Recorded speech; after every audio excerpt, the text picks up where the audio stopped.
Hello friends, welcome back to Niklas cooking blogs. నేను ఈరోజు మీకోసం ఎంతో టేస్టీ హెల్తీ రెసిపీ అయిన పాలకూర ఉల్లికారం వీడియో చేసి చూపిస్తాను. మరి మన వీడియోలోకి వెళ్దామా? మరి పాలకూర వెల్లుల్లి కారం కూర కోసం ముందుగా నేను 4 కట్టల పాలకూర తీసుకుని పక్కన పెట్టుకున్నాను. ఇప్పుడు ఒక మిక్సీ జార్ తీసుకుని చిన్నవైతే 2, పెద్దదైతే 1 ఉల్లిపాయ ముక్కలు కోసుకుని అందులో పెట్టుకుని ఉల్లికారం తయారు చేసుకోవడానికి ఒక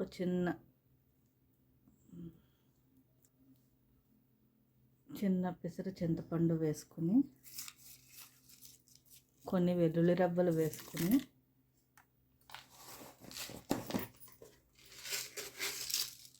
రుచికి సరిపడగా సాల్ట్ వేసుకుని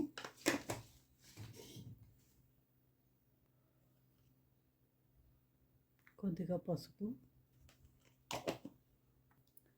కాస్త జీలకర్ర, 2 స్పూన్ల కారం.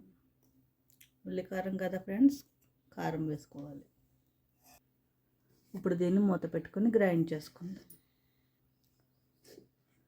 మరీ మెత్తగా కాకుండా ఇలా బరకగా గ్రైండ్ చేసుకోవాలి. పాలకూర శుభ్రం చేసి ఇలా సన్నగా తరిగి పెట్టుకోవాలి. స్టవ్ వెలిగించుకొని బాణీ పెట్టుకుని అందులో ఆయిల్ వేసుకుని వేడి చేసుకోవాలి.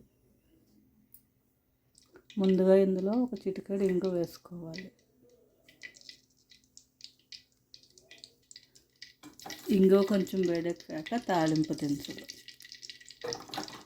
ఆవాలు, జీలకర్ర, మినప్పప్పు, శనగపప్పు, ఎండుమిరపకాయలు, కొద్దిగా కరివేపాకు.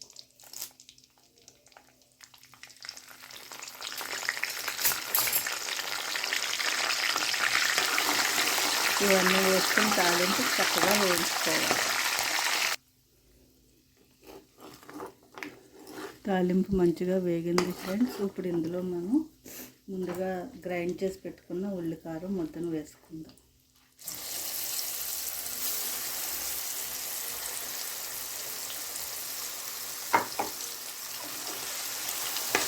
ఇది పచ్చివాసన పోయేంత వరకు సిమ్లో పెట్టి వేయించుకోవాలి.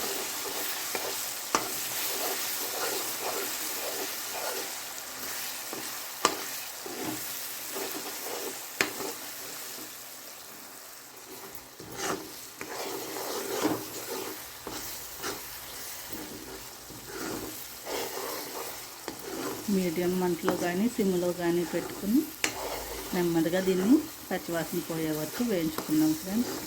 ఇందులో ఇంకా వాటర్ అవి ఏమీ వేయాల్సిన పని లేదు. పాలకూర పాలకూర ఇలా తినని పిల్లలకి ఇలా చేసి పెడితే చక్కగా తినేస్తారు. వాళ్ళకి కావాల్సినంత ఐరన్ దొరుకుతుంది. మా వీడియో మీకు నచ్చినట్లయితే మా వీడియోని లైక్ చేయండి, షేర్ చేయండి, మా ఛానల్ సబ్స్క్రైబ్ చేయండి. కింద కామెంట్ సెక్షన్లో కామెంట్ పెట్టడం మర్చిపోకండి. ఉల్లిపాయ ఇలా బాగా వేగిపోయిన తర్వాత మనం ఇప్పుడు కట్ చేసి పెట్టుకున్న పాలకూర వేసేద్దాం.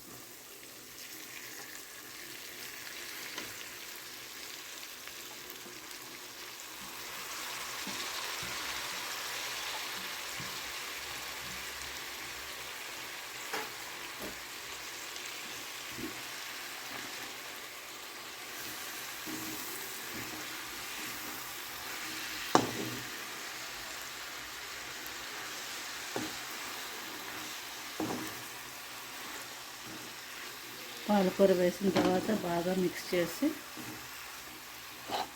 మూత పెట్టుకొని ఒక 5 నిమిషాలు ఉడికించుకుంటే పాలకూర అంతా వాటర్ వచ్చి బాగా మెత్తగా అవుతుంది.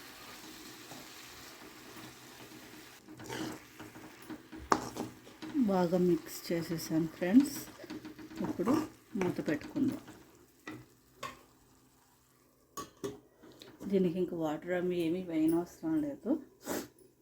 పాలకూరలోంచి వచ్చే వాటరే సరిపోతుంది. ఒక 5 మినిట్స్ అయింది ఫ్రెండ్స్. మూత తీసి చూద్దాం. చూసారు ఎంత వాటర్ వచ్చిందో ఆకుకూర నుంచి.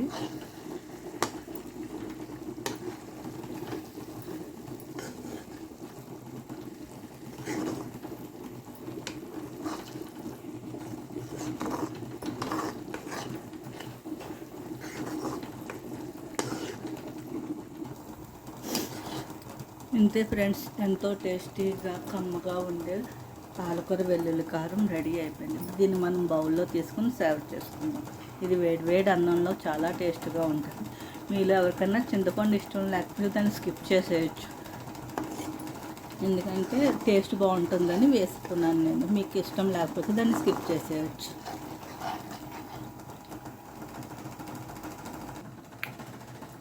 ఇంతే ఫ్రెండ్స్, మన కర్రీ రెడీ అయిపోయింది. ఇప్పుడు దీన్ని వేడివేడి అన్నంతో కలిసి సర్వ్ చేస్తాను నేను. మా వీడియో కనుక మీకు నచ్చినట్లయితే మా ఛానల్ తప్పకుండా సబ్స్క్రైబ్ చేయండి. Thank you.